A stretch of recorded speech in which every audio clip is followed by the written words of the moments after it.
Massive intelligence effort to get information on authorized and so-called unauthorized churches in Karnataka ahead of the anti-conversion bill is on.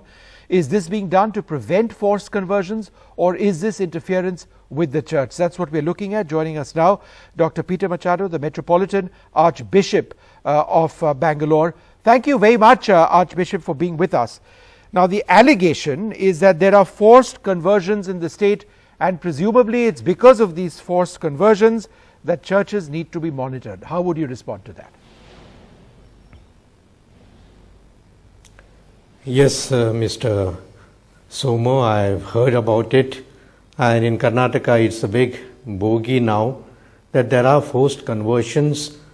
I'm not aware where it is and how forced they are and what is their number also, because this is a big bogey that is coming up, and I don't think it is true.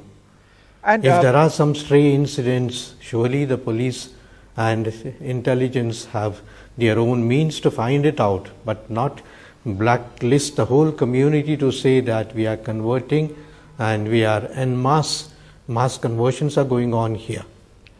Archbishop, the information that was sought on churches in the state is information you could have passed on in a matter of 5 minutes, right? It didn't require some sort of investigation. Yes. You have a list in front of you, right, of halls and churches. Yes, surely. So this entire allegation of there being illegal halls and churches, if there was something, is that incorrect? Is that a figment of somebody's imagination? I would say yes. It is surely a complaint that is made against us which has no basis. Sir, the Hosdurg BJP MLA Gulihatti Shekhar has claimed that 15 to 20,000 religious conversions have taken place to Christianity in his constituency alone. He is from Hosdurg. Again, what do you make of that?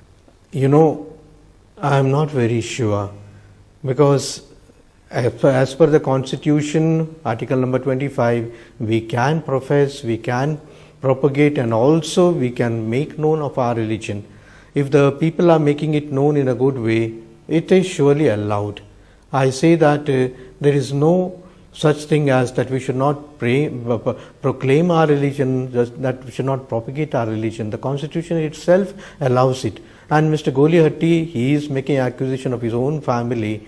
Do you think it is true that an MLA who has got so much security, that someone should go to his house and force his mother or give her inducements? Is it necessary? Is it possible at all?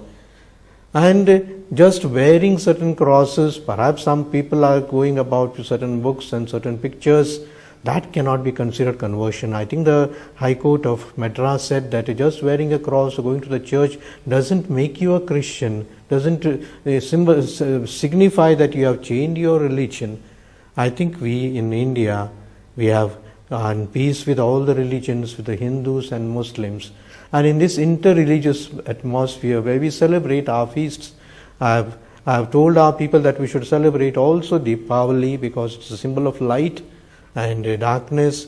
It is surely a great feast for us. So also for Christmas, I find so many of the non-Christians coming and visiting our crypts. Should we say that this is conversion on either sides here?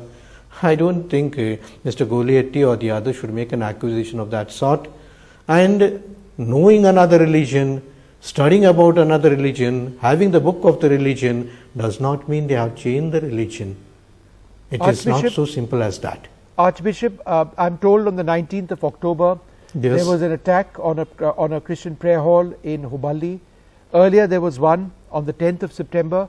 In Karnataka, are prayer halls and churches being attacked? Yes. In Hubballi there was I would say I am told that one particular community people entered forcefully into one of our worship places, and they were singing their own hymns or bhajans, whatever it is, and it was very embarrassing. And in a country like India, in a place like Hubballi, which is a city, a smart city also, that such things should happen and can happen, it's frightening. Tomorrow perhaps it's happening in the cities, what could happen in the villages and the interior places. I think our government, especially the Karnataka government, has to take into consideration that they don't allow these fringe elements or small groups to act and bring them a bad name. You know, Karnataka is a very peaceful state. We are all having good harmony among the Christians, among the Hindus, and I have told also our Christian institutions, especially in Bangalore, we have over 1,000 schools. They are just sort of, I would say, frequented by Hindus and Muslims in big numbers. Do you think conversion is going on there? In our hospitals, St. John's Hospital at one time had 900 COVID patients. And we have the St. Martha's, St. Philomena's, all our Christian hospitals. And during the COVID time, it was the easiest time for us if we wanted to make them Christians. Absolutely. And Archbishop, I take the point that we will not do it. I mean, and the word you began with in answering my questions was, why is this bogey being thrown? I think that's a serious point which really needs to be looked at. Archbishop, thank you very much for speaking to us. Thank you very much indeed, sir. We are now joined by Dr. Vamanacharya, the senior spokesperson of the BJP in Karnataka, and K. Rahman Khan, a former Union Minister for Minority Affairs. Thank you very much for being with us. Dr. Vamanacharya, besides anything else, is it fair that workers allegedly belonging to the Vishwa Hindu Parishad should barge into a Christian prayer hall in Hubli on the 19th of October? On the 19th of September, Hindu Jagran Vedike workers allegedly disrupt a prayer meeting in Karkala in Karnataka. It's not just it's violence, it's an attack. Yes, one thing is such attacks are to be condemned.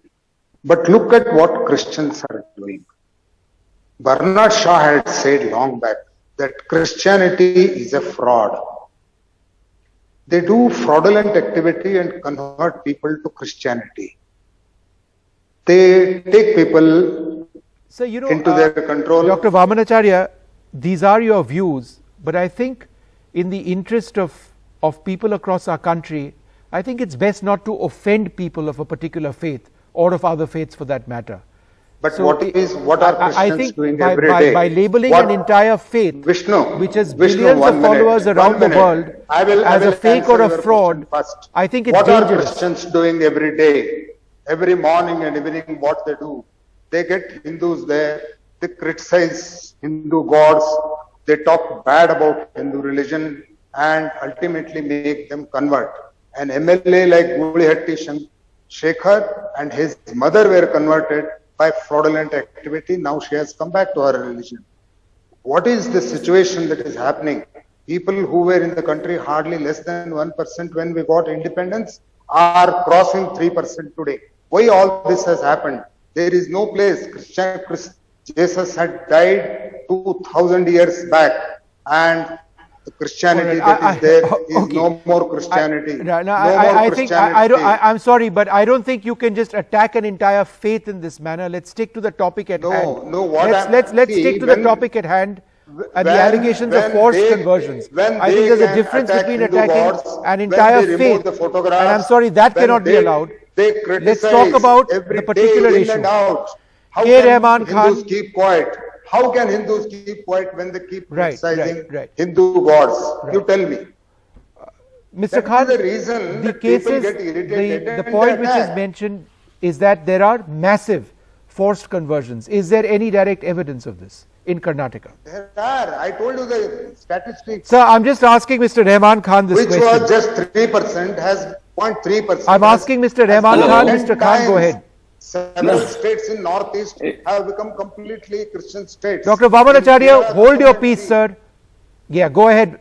Mr. Rahman Khan, go ahead. Yes.